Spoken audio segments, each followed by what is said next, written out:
नमस्कार दोस्तों, स्वागत है आपका स्टडी फॉर सिविल सर्विसेज में। फ्री वीडियो के लिए चैनल को तुरंत सब्सक्राइब कर लीजिए और नोटिफिकेशन को जरूर ऑन कर लेना। हमारा फ्री वाला टेलीग्राम ये वाला ग्रुप जरूर से जरूर ज्वाइन कर लीजिएगा। टेस्ट को ध्यान से अटेंड करिए और बताइए कितना स्कोर आपने किया है, कितने सही किए हैं टोटल क्वेश्चन से। सभी लोग अपना स्कोर जरूर कमेंट करिए। दोस्तों, ये बिहार स्पेशल टेस्ट है और इसमें 50 से अधिक एमसीक्यूज आपके सामने होंगे, जिसके माध्यम से आप अपनी तैयारी का मूल्यांकन कर सकते हैं। और बीपीएससी का प्रीलिम्स अब एकदम होने ही वाला है, बस नजदीक आ गया है। तो ऐसे में रिवाइज करते रहिए जितना आप रिवीजन कर सकते हैं, क्योंकि पीछे जो आपने तैयारी की है वही अब काम देगी। और मॉक टेस्ट पेपर आप लगातार हल करिए, इससे आपको अपनी कमियों का अंदाजा चलता रहेगा। तो आइए शुरू करते हैं। यहाँ पर कहा गया कि निम्नलिखित में से पहला प्रश्न आप देख रहे हैं, कौन से कथन सही है या कौन सा कथन सही है। एक भी सही हो सकता है, दोनों सही हो सकते हैं, या कोई भी इसमें सही नहीं हो सकता है। तो पहले वाले में कहा गया कि संजय मिश्रा को स्वच्छता सर्वेक्षण 2021 के लिए पटना नगर निगम के द्वारा ब्रांड एम्बेसडर के तौर पर नियुक्त किया गया है। दूसरे वाले स्टेटमेंट में कहा गया कि ईज ऑफ डूइंग बिजनेस में estate business reform action plan 2019 में बिहार को 26वां स्थान प्राप्त हुआ है। दो स्टेटमेंट आपने देखे, बताइए इसमें से सही कौन सा है। विकल्प आप देख रहे हैं, दोनों सही हो सकता है या कोई सही नहीं हो सकता, या कोई एक भी ठीक हो सकता है। लेकिन फिलहाल इसमें ऐसी कोई बात नहीं है, इसका सी वाला करेक्ट है, यानी 1 और 2 दोनों, मतलब इसमें बोथ। इसके बाद आगे चलते हैं। दूसरे नंबर के प्रश्न को देखिए। इसमें शिक्षा की वार्षिक स्थिति रिपोर्ट जो 2020 वाली है, उसके हिसाब से ये annual status of education report कही जाती है। इसको असर भी कहा जाता है, यहाँ शॉर्टकट आप इसका देख रहे हैं। कोविड-19 लॉकडाउन के दौरान बिहार के सरकारी विद्यालयों के कितने बच्चों को ऑनलाइन क्लास की सुविधा मिली है। रिपोर्ट में क्या होता है, हर चीज का विवरण दिया जाता है कि इस मामले में ऐसा प्रदर्शन है या किस तरह की गुणवत्ता है। तो यहाँ पर प्रदर्शन की ही बात की जा रही है कि कितने बच्चों को ऑनलाइन क्लास की सुविधा प्राप्त हुई है। परसेंट वाइज यहाँ दिया हुआ है, तो वो परसेंटेज देख लीजिए। 28.5% है, 18.5% है, 38.5% है या 48.5% है। इसमें से कौन सा होगा? तो इसका ए वाला हो जाएगा, यानी 28.5%। आप देख सकते हैं आंकड़ा कितना कम है। तो इसका मतलब यह है कि एक बड़े पैमाने पर जो बच्चे हैं वो घर में बैठे हुए थे और वो पढ़ाई से वंचित रहे। इसके बाद तीसरे नंबर के प्रश्न को देखिए, और ये हाल सिर्फ बिहार का ही नहीं है बल्कि पूरे देश का है। ऑनलाइन एजुकेशन चल तो रही है, लेकिन उससे सारे बच्चे लाभान्वित हों ऐसा नहीं है। तो शिक्षा की स्थिति अभी भी बहुत अच्छी स्थिति में नहीं कही जा सकती। इसके बाद बिहार में केवल एक ही नेशनल पार्क है और वही टाइगर रिजर्व भी है, ऐसा कहा गया है। और उसका नाम क्या है आपको बताना है। सिर्फ एक ही नेशनल पार्क है और वही टाइगर रिजर्व भी है। तो यहाँ देख लीजिए, वाल्मीकि नेशनल पार्क है, राजगीर वन्यजीव अभ्यारण्य है, कैमूर नेशनल पार्क है, या उपर्युक्त में से कोई नहीं है। यहाँ विकल्प दिए हुए हैं, देख लीजिए। तो तीसरे का जो करेक्ट आंसर है वो हो जाएगा वाल्मीकि नेशनल पार्क। ये रहा आपका, ये टाइगर रिजर्व भी है और प्लस नेशनल पार्क भी है। चौथे नंबर के प्रश्न को देखिए। विक्रमशिला गैंगेटिक डॉल्फिन अभ्यारण्य, डॉल्फिन के संरक्षण के लिए बिहार राज्य काफी बड़े पैमाने पर प्रयास कर रहा है। तो ये आप देख रहे हैं कि विक्रमशिला गैंगेटिक डॉल्फिन अभ्यारण्य ये बिहार के किस जिले में स्थित है। गौतम बुद्ध नगर, वैशाली, भागलपुर या गया। इसमें से कौन सा होगा? तो इसका हो जाएगा चौथे का सी वाला, भागलपुर। ये भागलपुर में स्थित है। और गंगेटिक डॉल्फिन के लिए बिहार गवर्नमेंट जो है काफी बड़े पैमाने पर प्रयास कर रही है। जैसे उदाहरण के तौर पे मछुआरों के जाल में अगर डॉल्फिन मछली फंस जाती है तो उसको रिलीज करने पर यहाँ पुरस्कार रखा गया है कि आपको इनाम दिया जाएगा अगर आपके जाल में मछली मतलब डॉल्फिन फंसती है तो उसे आप छोड़ देते हैं तब। इसके बाद आगे चलते हैं। पांचवें नंबर के प्रश्न को देखिए। इसमें कहा जा रहा है कि हाल ही में प्रधानमंत्री नरेंद्र मोदी ने बिहार में घर तक फाइबर योजना इसका शुभारंभ किया। और इस योजना के तहत बिहार के कितने गांवों को उच्च गति वाले ऑप्टिकल फाइबर के माध्यम से जोड़ा जाएगा। इंटरनेट और डिजिटल जो टेक्नोलॉजी है उसको गांव गांव, गली गली और मोहल्ले मोहल्ले तक पहुंचाने के लिए सरकार एकदम प्रयासरत है और उसी दिशा में किया हुआ एक प्रयास है। तो यहाँ ये कहा गया है कि कितने जो गांव हैं उनको यहाँ पर ऑप्टिकल फाइबर के माध्यम से जोड़ा जाएगा। ये बिहार राज्य के गाँव की बात हो रही है। तो देख लीजिए, यहाँ संख्या दी हुई है 54,945, 35,945, 45,945 या 45,245। यहाँ 4 आंकड़े आपके पास है, इसमें से कौन सा होगा? तो इसका सी हो जाएगा, यानी 45,945। इसके बाद आगे चलते हैं। छठवें नंबर के एमसीक्यू को देखिए। इसमें कहा जा रहा है कि निम्नलिखित में से कौन सा कथन सही है। दो स्टेटमेंट आप देख रहे हैं। हाल ही में आर.के. महाजन को बिहार लोक सेवा आयोग यानी बीपीएससी का नया चेयरमैन बनाया गया है। और सेकंड वाला जो है इसमें कहा जा रहा है कि बिहार के 2 अध्यापकों को राष्ट्रीय शिक्षक सम्मान 2020 से पुरस्कृत किया गया है। अब जो 2 स्टेटमेंट है इसमें से सही कौन सा है ये आपको बताना है। तो इसका हो जाएगा सी वाला, दोनों सही है। इसमें जो दोनों स्टेटमेंट है वो परफेक्ट है। इसके बाद 7वें नंबर के प्रश्न को देखिए। बिहार सरकार जल जीवन मिशन योजना के तहत 2020-21 में जो 1.5 करोड़ घर हैं, 1.50 करोड़ यानी 1.5 करोड़, इन घरों को नल कनेक्शन प्रदान करेगी। हर घर नल जल योजना, ये जो योजना चल रही है उसी के तहत। और इसके लिए केंद्र सरकार ने बिहार को कितने करोड़ रुपए की धनराशि आवंटित की है, वो धनराशि यहाँ दी हुई है। कितनी है? तो 1407.33 करोड़ है, 1507.66 करोड़ है, 1832.66 करोड़ है या 2032.33 करोड़ धनराशि है। रुपए में सब कुछ है। तो बताइए इसमें से कितने का आवंटन हुआ है। बड़ी योजना है, हर घर तक नल के द्वारा जल पहुंचाना, पाइपलाइन वाला। तो इसमें कितना आवंटन हुआ है? 7वें का हो जाएगा करेक्ट आंसर, सी वाला, 1832.66 करोड़ रुपए। इसके बाद आगे चलते हैं 8वें नंबर के प्रश्न की ओर। फॉरेस्ट रिपोर्ट 2019 की जो भारतीय वन स्थिति रिपोर्ट जारी हुई है, ये द्विवर्षीय रिपोर्ट होती है। तो 2017 के बाद 2019, 2019 के बाद 2021, तो 2020 में 2019 वाली ही प्रासंगिक है। यहाँ पर कहा गया कि फॉरेस्ट रिपोर्ट 2019 के हिसाब से बिहार में कितने क्षेत्र में वनावरण है, वन का जो आवरण है वो कितने एरिया में। यहाँ एरिया दिया हुआ है, उसे देख लीजिए। ये है 6,877 square kilometre, 7,768 square kilometre, 8,677 square kilometre और 7,867 स्क्वायर किलोमीटर। इसमें से कौन सा होगा? तो इसका हो जाएगा ए वाला। ए का मतलब यह है कि 6,877 स्क्वायर किलोमीटर या किलोमीटर स्क्वायर, वही बात है, ये क्षेत्रफल का मात्रक कहा जाता है। तो इतना हमने देखा, इसका ए वाला सही है। इसके बाद आगे चलते हैं 9वें नंबर के प्रश्न को देखिए। इसमें कहा जा रहा है कि हाल ही में प्रधानमंत्री नरेंद्र मोदी ने वर्चुअल माध्यम से वर्चुअल माध्यम से बिहार में जल आपूर्ति, सीवरेज ट्रीटमेंट और रिवर फ्रंट डेवलपमेंट इससे संबंधित 7 जो परियोजनाएं हैं, प्रोजेक्ट हैं, उनका शिलान्यास और उद्घाटन किया। डिजिटल माध्यम से इन्होंने किया, क्योंकि कोविड का दौर चल रहा है, तो यहाँ सोशल डिस्टेंसिंग और जाने आने का जो इसमें झंझट है उससे बचने के लिए ऐसा किया जाता है। तो इन परियोजनाओं की कुल लागत कितने करोड़ रुपए है ये आपको बताना है। बड़ी परियोजनाएं थी तो यहाँ लागत दी हुई है 441 करोड़ रुपए, 541, 341 या 241 करोड़ रुपए, इसमें से कौन सा होगा। तो 9वें का जो करेक्ट आंसर है वो हो जाएगा बी वाला। बी का मतलब ये हुआ कि 541 करोड़ रुपए। ये जितनी भी परियोजनाएं हैं इनकी टोटल नंबर यहाँ आप देख रहे हैं 7। इसके बाद आगे चलते हैं 10वें नंबर के प्रश्न को देखिए। इसमें कहा जा रहा है कि हाल ही में जारी state of young child in India report, ये रिपोर्ट का नाम है, देख रहे हैं इसे, यहाँ पर कहा गया है state of young child in India report की जो यंग इन्वायरमेंटल इंडेक्स है, ये रिपोर्ट है और इसके द्वारा एक इंडेक्स जारी किया जाता है जिसका नाम है यंग इन्वायरमेंट इंडेक्स। इसमें बिहार राज्य को कौन सा स्थान प्राप्त हुआ है, स्थान आपको बताना है। 15वां स्थान प्राप्त हुआ है, 32वां स्थान प्राप्त हुआ है, 23वां स्थान प्राप्त हुआ है या 33वां स्थान प्राप्त हुआ है, इसमें से कौन सा होगा। तो 10वें नंबर का जो प्रश्न है इसका करेक्ट आंसर हो जाएगा सी वाला, यानी 23वां स्थान प्राप्त हुआ है। इसके बाद आगे चलते हैं 11वें नंबर के प्रश्न को देखिए। इसमें कहा गया है कि हाल ही में बिहार के कितने जिलों में ग्राउंड वाटर मॉनिटरिंग सिस्टम लगाया गया है। यहाँ जिलों की संख्या दी है 41 है, 21 है, 31 है या 11 है, इसमें से कौन सा होगा। तो इसका हो जाएगा बी वाला। बी का मतलब यह है कि 21। Next question number 12। इसमें फिर से 2 स्टेटमेंट आपके सामने हैं, जो सही है वो आपको तलाशना है इसमें से। तो पहले वाले में कहा गया है कि केंद्र सरकार की ऑपरेशन ग्रीन योजना के तहत बिहार के 13 सब्जियों को शामिल किया गया है। हर थाली में बिहार का व्यंजन, देश की हर थाली में बिहार का व्यंजन, ऐसी योजना चल रही है। तो फिलहाल यहाँ ये कहा गया है कि बिहार की 13 सब्जियों को ऑपरेशन ग्रीन योजना के तहत शामिल किया गया है। और दूसरे वाले में कहा जा रहा है कि भारत माला योजना के तहत बनने वाला बिहार का पहला एक्सप्रेसवे औरंगाबाद जयनगर है। अब आप बताइए कि इसमें से सही कौन सा है। 12वें नंबर के प्रश्न को आप देख रहे हैं, इसमें आप देखिए दोनों सही है, फर्स्ट एंड सेकंड दोनों, ये आपने देखा। इसके बाद 13वें प्रश्न की ओर चलते हैं। यहाँ पर कहा गया कि 13वां प्रश्न आप देख रहे हैं, हाल ही में राष्ट्रीय सैंपल सर्वे की रिपोर्ट आई है और उसमें ऐसा कहा गया है कि वर्तमान में बिहार में शिशु मृत्यु दर, कुछ आंकड़े उसके दर्ज किए गए। वो आंकड़ा कितना है, 12 शिशु प्रति 1000 का है, 18 शिशु प्रति 1000 का है, या 1000 में से 32 शिशु हैं, या 1000 में से 26 शिशु हैं। यहाँ 1000 बच्चों में से 26 बच्चे हैं, 32 बच्चे हैं, 18 हैं कि 12 हैं, 1000 इसमें मानक रखा गया है। देखकर बताइए कौन सा होगा। तो इसका हो जाएगा सी वाला, 32 शिशु प्रति 1000, ये वाला। इसके बाद आगे चलते हैं 14वें नंबर के प्रश्न को देखिए। इसमें कहा जा रहा है कि बिहार के किस व्यक्ति को फिनलैंड का एम्बेसडर नियुक्त किया गया है।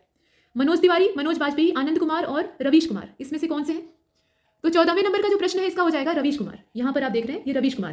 15वें नंबर के प्रश्न में ये कहा गया है कि हाल ही में बिहार के किस जिले में खुदाई के दौरान 100 साल पुरानी पाल वंश के कालीन, मतलब पाल डायनेस्टी के समय की प्रतिमा प्राप्त हुई है। इसमें जिले का नाम दिया है, बक्सर है, शेखपुरा है, पटना है, मुजफ्फरपुर है, कौन सा होगा। तो इसका करेक्ट आंसर हो जाएगा बी वाला। बी का मतलब यह है शेखपुरा। आगे चलते हैं 15वें नंबर के प्रश्न को आपने देखा।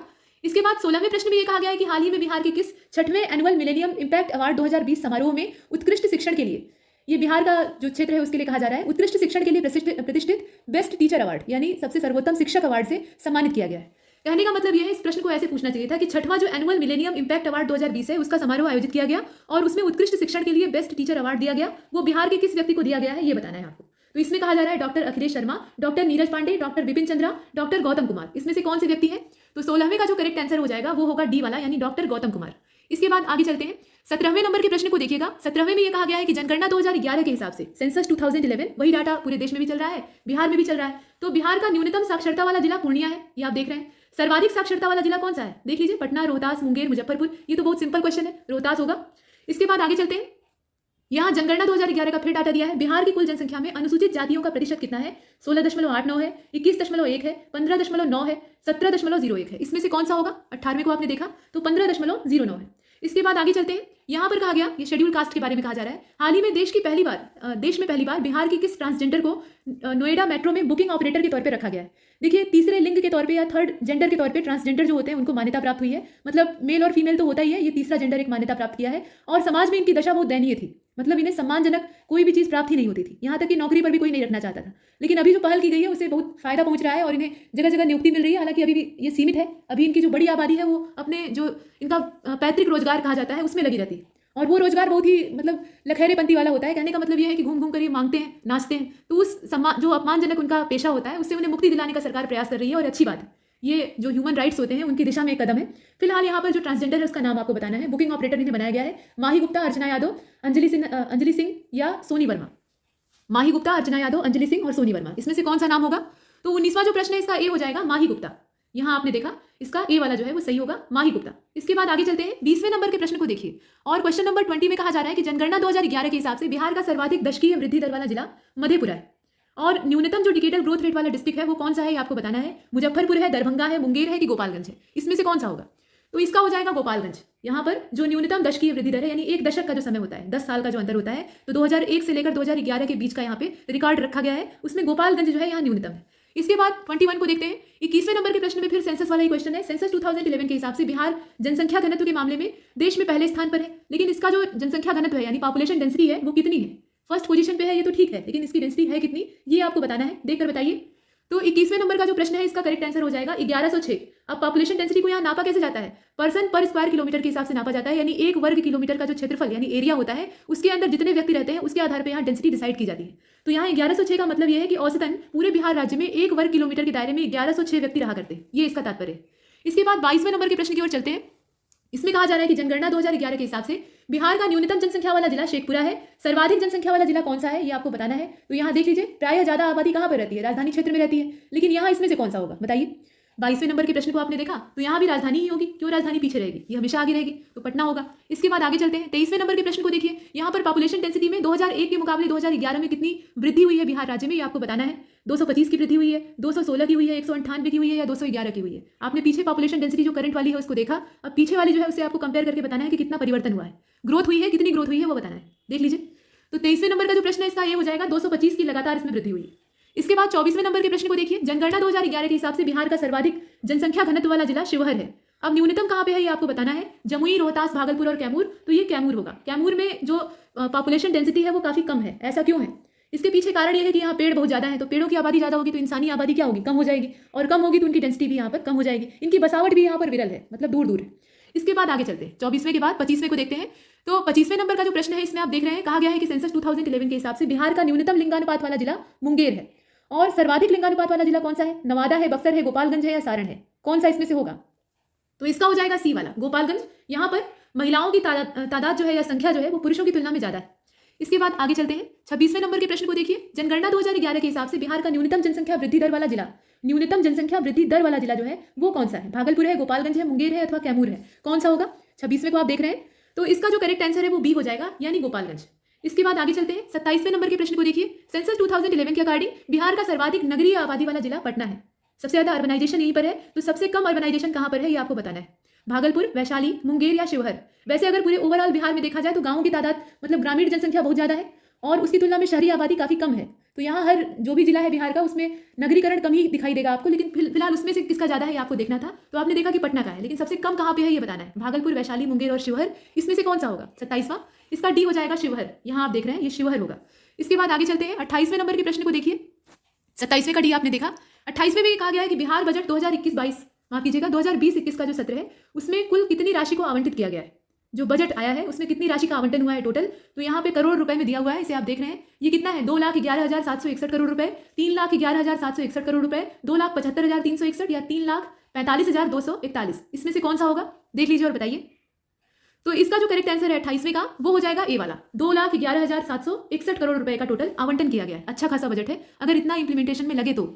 भ्रष्टाचार और घोटाला भी एक बड़ी चीज होती है जो कि हर सरकारी तंत्र को विफल कर देती है। इसके बाद निम्नलिखित में से कौन सा या कौन से कथन सही है ये आपको बताना है। वर्तमान में बिहार में बिजली के लगभग 1.58 करोड़ उपभोक्ता है, ये संख्या दी हुई है, और बिहार के भागलपुर में world reading and monitoring station की स्थापना की जाएगी, ये सेकंड स्टेटमेंट है। कौन सा इसमें से सही है ये आपको बताना है।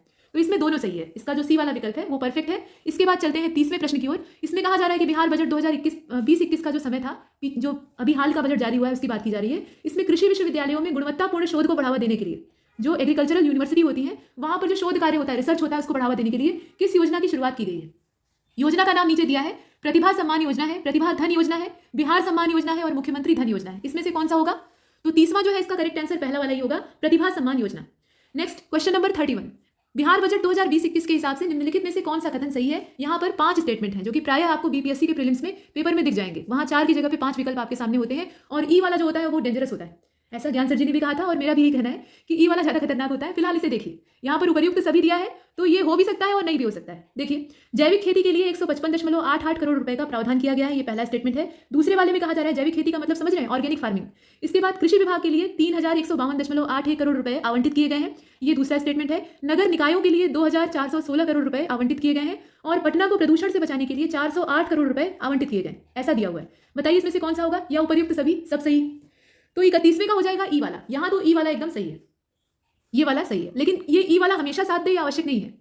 जहाँ नेगेटिव मार्किंग नहीं है वहाँ तो ठीक है, आप तुक्का भिड़ा सकते हैं, नहीं आ रहा है तब। लेकिन अगर बाई चांस नेगेटिव मार्किंग होती है कहीं पर, तो वहाँ अगर ई विकल्प आपके पास है तो आंख मूंद कर खुश होकर उस पर लगाने की आवश्यकता नहीं है, ध्यान दे दीजिएगा। फिलहाल इसमें जितने हैं सब सही। इसके बाद आगे चलते हैं। यहाँ पर 32 नंबर का जो क्वेश्चन है इसको देखिए, भी बजट वाला ही है। बिहार का वित्तीय वर्ष 2020-21 का जो कुल व्यय बजट है उसका अनुमान 2019-20 के कुल व्यय बजट के अनुमान से कितने % ज्यादा है, पिछले वाले से कितना ज्यादा है, प्रतिशत में यहाँ दिया हुआ है। तो 5.6% है, 3.6% है, 7.1% है या 4.8% है। इसमें से कौन सा होगा? तो 32 का जो करेक्ट आंसर है वो ए वाला हो जाएगा, यानी 5.6%। 32 का ए वाला सही है। इसके बाद आगे चलते हैं, 33 को देखते हैं। यहाँ भी बजट ही आ गया। कहा गया है कि वित्तीय वर्ष 2020-21 में जल जीवन हरियाली मिशन पर कितने रुपए खर्च करने का प्रावधान है, मतलब ये कितने करोड़ रुपए की बात की जा रही है। तो यहाँ पर धनराशि आप देख लीजिए। 33 का जो करेक्ट आंसर है कौन सा होगा? इसमें से 3515.51 है, 5315.50 है या 5 ही आप समझ लीजिए। इसके बाद 2515.51 है और 1515.50 है। इसमें से कितना होगा? तो इसका जो करेक्ट आंसर है 33 का वो हो जाएगा ए वाला, यानी 3515.51। नेक्स्ट 34 को देखिए। बिहार बजट 2020-21 के संबंध में सही कथन का चुनाव कीजिए। बिहार सरकार को सबसे ज्यादा राशि केंद्रीय करों से प्राप्त होती है, और कितनी प्राप्त होती है? तो 43.02% यहाँ % में दिया हुआ है। और बिहार सरकार का सबसे ज्यादा राशि या सबसे ज्यादा जो धन है वो सामाजिक सेवाओं पे खर्च होता है, और कितना खर्च होता है? तो 43.56%। इसके बाद बिहार में हर नागरिक पर 12,931 रुपए कर्ज रहने का अनुमान व्यक्त किया जाता है, मतलब हर नागरिक पर इतना कर्ज है। अब इसमें से कौन सा सही है ये आपको बताना है। बजट में ये सब आंकड़े प्रस्तुत किए गए थे, उसी के आधार पर प्रश्न पूछा गया है। तो 34 का जो करेक्ट आंसर है वो डी हो जाएगा, यानी जितने हैं सब सही है। इसका जो डी वाला ऑप्शन है वो सही है, ऑल ऑफ एबव। इसके बाद 35 की ओर चलते हैं। वित्तीय वर्ष 2020-21 में कितना राजकोषीय घाटा रहने का अनुमान व्यक्त किया गया है, ये आपको बताना है। 35 आप देख रहे हैं। तो इसका जो करेक्ट आंसर है यहाँ करोड़ रुपए में भी दिया है और % में भी दिया है। इसका ए वाला सही है, 2.97%, यानी 20,374 करोड़ रुपए। ये आपने देखा, ये है 35 का आंसर। इसके बाद 36 को देखिए। इसमें कहा जा रहा है कि बिहार बजट 2020-21 में ग्रामीण विकास के लिए कुल बजट का कितना % प्रावधान किया गया है, मतलब कुल बजट में कितना प्रतिशत इसके लिए डाला गया है। तो 4.53%, यानी 11,855.39 करोड़। इसी प्रकार से 7.53%, 5.25% और 2.50%, और जो धनराशि है वो भी करोड़ रुपए में दी हुई है। इसे आप देख रहे हैं। तो 36 का जो करेक्ट आंसर है वो बी वाला हो जाएगा। बी का मतलब ये है कि 7.53%, यानी 15,955.29 करोड़ रुपए टोटल है। प्रतिशत के हिसाब से 7.53%, इतना है। इसके बाद 36वें के बाद चलते हैं 37वें की ओर। तो 37वें में फिर से बजट आ गया, और इसमें 2 स्टेटमेंट है। जो सही हो उसका चुनाव आपको करना है। तो किसानों को 11,500 करोड़ रुपए प्रति एकड़, माफ कीजिएगा 11,500 रुपए प्रति एकड़ की दर से जैविक इनपुट के रूप में अग्रिम अनुदान दिया जाएगा। यहाँ जो अनुदान है यानी ग्रांट है वो दिया हुआ है। और उसके बाद जो सेकंड स्टेटमेंट है उसमें कहा जा रहा है कि पर्यावरण, वन और जलवायु परिवर्तन के लिए 638.93 करोड़ रुपए, यानी 0.03% कुल बजट का इतना का प्रावधान किया गया है। अब आप बताइए कि दोनों में से सही कौन सा है। 37वें को आप देख रहे हैं, इसका हो जाएगा सी वाला, यानी दोनों सही है। इसमें दोनों एकदम परफेक्ट है। इसके बाद 38, यहाँ पर 2020-21 का जो बजट है उसके हिसाब से कहा गया है कि आपदा प्रबंधन के लिए कुल बजट का 2.10%, यानी 4,443.81 करोड़ रुपए इतना प्रावधान किया गया है। और सड़क प्रक्षेत्र के लिए, यानी सड़क वाला जो एरिया है उसके लिए 17,345 करोड़ रुपए का प्रावधान किया गया है। तो आप बताइए कि इसमें रोड सेक्टर वाला जो दिया है और आपदा प्रबंधन यानी जो डिजास्टर मैनेजमेंट वाला सेक्टर है उसमें जो प्रावधान किया गया है कौन सा सही है। दोनों स्टेटमेंट आपने देखे, सही कथन का आपको चुनाव करना है। तो 38 का जो करेक्ट आंसर है वो सी वाला हो जाएगा, यानी पहला और दूसरा दोनों सही है। इसके बाद आगे चलते हैं 39 को देखिए। 39 वाले में कहा जा रहा है कि बिहार का क्षेत्रफल भारत के कुल क्षेत्रफल का कितना % है। यहाँ क्षेत्रफल की बात हो रही है। 39 को आप देख रहे हैं, इसका बी वाला सही है, 2.86%। झारखंड राज्य जब से इससे अलग हुआ है तो इसका क्षेत्रफल काफी कम हो गया है। इसके बाद आगे चलते हैं। यहाँ पर 40 नंबर का जो क्वेश्चन है इसमें IFSR 2019 यानी भारतीय वन स्थिति रिपोर्ट जो है उसके विषय में कहा जा रहा है। उसके हिसाब से बिहार में वनावरण कितना % है। तो प्रतिशत में नहीं बल्कि यहाँ पर एरिया वाइज यानी क्षेत्रफल के हिसाब से दिया है। तो पहले वाले में कहा है कि 7,306 वर्ग किलोमीटर, 5,306 स्क्वायर किलोमीटर या 4,306, 8,306, इस प्रकार से ये किलोमीटर स्क्वायर या वर्ग किलोमीटर में दिया हुआ है। इसमें से कौन सा होगा। तो इसका हो जाएगा ए वाला, 7,306 स्क्वायर किलोमीटर। इसके बाद IFSR 2019 के हिसाब से जो बिहार का वृक्षावरण है, देखिए वनावरण और वृक्षावरण दोनों में अंतर है। तो यहाँ वृक्षावरण जो है वो कितना है, ये 1003 है, 2003 है, सब स्क्वायर किलोमीटर में है। 1546 है या 2546 है, इसमें से कौन सा होगा। तो 41वें का जो करेक्ट आंसर है वो बी वाला हो जाएगा। बी का मतलब ये है कि 2003 square kilometre. Next question number 42 को देखिए। जनसंख्या की दृष्टि से बिहार का देश में स्थान तीसरा है, और क्षेत्रफल की दृष्टि से बिहार का देश में स्थान कौन सा है ये आपको बताना है। जनसंख्या की दृष्टि से बिहार का देश में स्थान कौन सा है, तीसरा है। पहली पोजीशन पे कौन है और दूसरी पोजीशन पे कौन है, जरा बताइएगा। तो यहाँ देखिए क्षेत्रफल की दृष्टि से बिहार का कौन सा स्थान है, बताइए। यहाँ यूटी और स्टेट सब मिलाकर पूछा गया है या अलग अलग पूछा गया है, ये भी बात है। फिलहाल 42वें को देखिए, तो इसका सी वाला हो जाएगा, यानी 13वां। तो आप समझ सकते हैं कि यहाँ पर केंद्र शासित प्रदेश और जो सामान्य राज्य हैं वो मिले हुए हैं अथवा अलग है। मिलाकर अगर देखेंगे तो अलग हो जाएगा उसका आंकड़ा, और अगर अलग अलग करके देखेंगे तो अलग हो जाएगा, दोनों में पोजीशन चेंज हो जाएगी। तो यहाँ 13वां स्थान किस हिसाब से है ये भी बताइएगा। इसके बाद आगे चलते हैं 43वें नंबर के प्रश्न को देखिए। बिहार में कितने जिले हैं वर्तमान समय में, प्रेजेंट टाइम में जिलों का गठन होता रहता है या जिलों को आपस में विलय भी किया जाता है। तो फिलहाल ज्यादातर गठन ही होता है, विलय कम किया जाता है। तो 37 है, 38 है, 39 है या 40 है, इसमें से कौन सा होगा? तो 43वें का जो करेक्ट आंसर है, यहाँ आप देख रहे हैं 43वें प्रश्न को, इसका करेक्ट आंसर कौन सा होगा? इसका हो जाएगा बी वाला। बी का मतलब क्या है कि बिहार में वर्तमान में 38 जिले। इसके बाद 44वें नंबर के प्रश्न को देखिए। 20वीं जो पशुधन गणना रिपोर्ट आई है, 19वीं जो रिपोर्ट आई थी वो 2012 वाली थी, अभी 2019 वाला दौर था उसमें 20वीं आई। तो इसके हिसाब से पशुधन जनगणना जो है, बिहार राज्य में इनकी पशु जनसंख्या कितनी है, यानी बिहार का जो पशुधन है वो कितना है, ये आपको पॉपुलेशन के हिसाब से बताना है। 26.5 मिलियन है, 36.5 मिलियन है, 32.9 मिलियन है या 42.9 मिलियन है। यहाँ मवेशी और भैंस और भेड़ बकरी ये सब अलग अलग करके नहीं पूछा जा रहा है, टोटल पशुधन पूछा जा रहा है। तो यहाँ आंकड़ा दिया है, इसे देखकर बताइएगा। 44वें प्रश्न का जो करेक्ट आंसर है वो बी हो जाएगा, 36.5 मिलियन। नेक्स्ट क्वेश्चन नंबर 45 को देखिए। चैंपियन और सेठ का जो वर्गीकरण है ये किस क्षेत्र में किया जाता है? ये वनों का वर्गीकरण है। चैंपियन और सेठ दो व्यक्ति थे, उनका आपस में मिला जुला ये एक सर्वे था, एक स्टडी है, उसके आधार पर इसे जारी किया गया है। तो इसी को आधार बनाया गया है जो फॉरेस्ट रिपोर्ट 2019 वाली आई है उसमें। तो इसके हिसाब से बिहार में कितने प्रकार के वन पाए जाते हैं? वनों की जो वैरायटी है वो कितने प्रकार की है? 11 प्रकार के हैं, 12 प्रकार के हैं, 13 प्रकार के हैं या 14 प्रकार के हैं? जलवायु में विविधता है तो वनों में भी विविधता होगी, इसमें कोई संदेह नहीं है, लेकिन कितनी वैरायटी? 45 को आप देखिए, इसका करेक्ट आंसर हो जाएगा सी वाला, 13 प्रकार के। यहाँ जो वैरायटी है से आप देख रहे हैं 13। इसके बाद 46वें को देखिए। इसमें कहा जा रहा है कि बिहार में कितनी विश्व धरोहर स्थलें हैं, यानी वर्ल्ड हेरिटेज साइट्स कितनी है, ये आपको बताना है। 1 है, 2 है, 3 है या 4 है, कितनी है? 46वें प्रश्न को आपने देखा, इसका करेक्ट आंसर हो जाएगा बी वाला, यानी 2। इसके बाद चलते हैं 47वें की ओर। According to IFSR 2019 how many square kilometre of shrubs in Bihar, यानी जो झाड़ियां हैं वो बिहार में कितने वर्ग किलोमीटर के क्षेत्र में फैली हुई हैं? 249.88, 149.88, 219.78, 119.78 सभी स्क्वायर किलोमीटर में है। इसमें से देखकर बताइए झाड़ियों का क्षेत्रफल। 47, तो इसका करेक्ट आंसर हो जाएगा ए वाला, यानी 249.88 स्क्वायर किलोमीटर। इसके बाद चलते हैं 48 की ओर। IFSR 2019 में 2017 की तुलना में 2 साल के अंतराल पे ये जारी होती है, तो 2017 में जारी हुई थी, फिर 2019 में। 2 साल के गैप में सबसे अधिक वनावरण किस जिले में बढ़ा है, मतलब वृद्धि कहाँ पे सर्वाधिक दर्ज की गई है, ये आपको बताना है। गया में, मुंगेर में, बांका में या अरवल में? कौन सा क्षेत्र है, मतलब कौन सा जिला है, आपको बताना है। तो इसका करेक्ट आंसर हो जाएगा सी वाला, बांका में। बांका में ये सबसे ज्यादा अधिक दर्ज किया गया है। इसके बाद 49 की ओर चलते हैं। ये भी जो IFSR का डाटा है उसी के आधार पर कहा गया है कि बिहार में कितने प्रकार के पेड़ पाए जाते हैं, वन नहीं पेड़। अब यहाँ पे कितनी वैरायटी है? 52 प्रकार के, 42 प्रकार के, 113 प्रकार के या 77 प्रकार के, ये दिया हुआ है। तो इसका जो करेक्ट आंसर है वो सी हो जाएगा, 113 प्रकार के, यहाँ आप देख रहे हैं। इसके बाद आगे चलते हैं।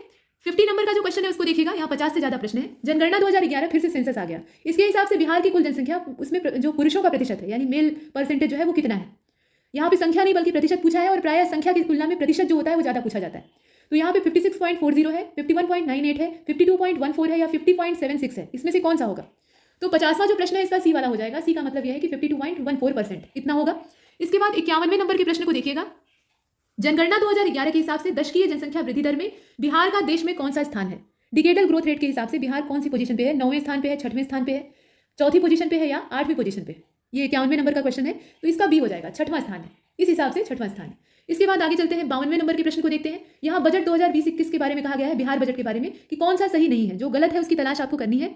यहाँ पर 5 विकल्प है, जैसा कि प्रायः BPSC के पेपर में देखा जाता है। तो पहले वाले में कहा गया है कि इनलैंड जो मछली उत्पादन है यानी फिश प्रोडक्शन है, उसके मामले में बिहार 4थे स्थान पे है। बी वाले में कहा गया है कि जो प्रेजेंट टाइम है उसमें बिहार में प्रति व्यक्ति 25 अंडे आते हैं। ये ऐसा दिया हुआ है, थोड़ा विचित्र है लेकिन ऐसा दिया है। इसके बाद स्वास्थ्य क्षेत्र में कुल बजट का 5.17% राशि आवंटित की गई है। उसके बाद डी वाला जो है इसमें कहा गया है कि गया, मुजफ्फरपुर, भागलपुर और छपरा जिलों में खादी पार्क की स्थापना की जाएगी। अब आपको बताना है कि इसमें से कौन सा सही नहीं है, और उपर्युक्त सभी का जो विकल्प दिया है अगर उसको आप सेलेक्ट करते हैं तो इसका मतलब ये हो जाएगा कि चारों गलत है। तो सोच समझकर इसमें से चुनिएगा, देख लीजिए। तो इसका जो करेक्ट आंसर है वो ई वाला ही होगा। इसके बाद आगे चलते हैं।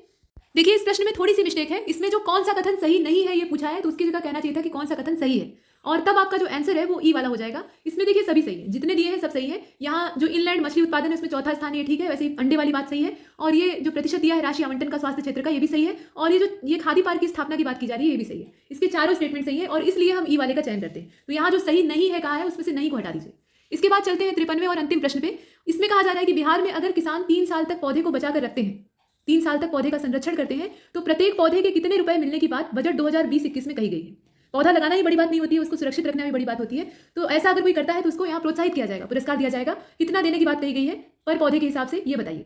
50-60 रुपए के हिसाब से, 50 रुपए, 60 रुपए, 70 रुपए या 80 रुपए, कितना होगा? तो ये 60 रुपए कहा गया है। यहाँ पर जो धनराशि है वो 60 रुपए की है, यानी बी वाला विकल्प सही है। यहाँ तक हमने इस टेस्ट को कंप्लीट किया है। इसमें 50 की जगह पे 53 क्वेश्चन थे। इनके माध्यम से आपने अपनी तैयारी को इवैल्यूएट किया है, और इसी के साथ ये यही समाप्त होता है। और तब तक के लिए नमस्कार।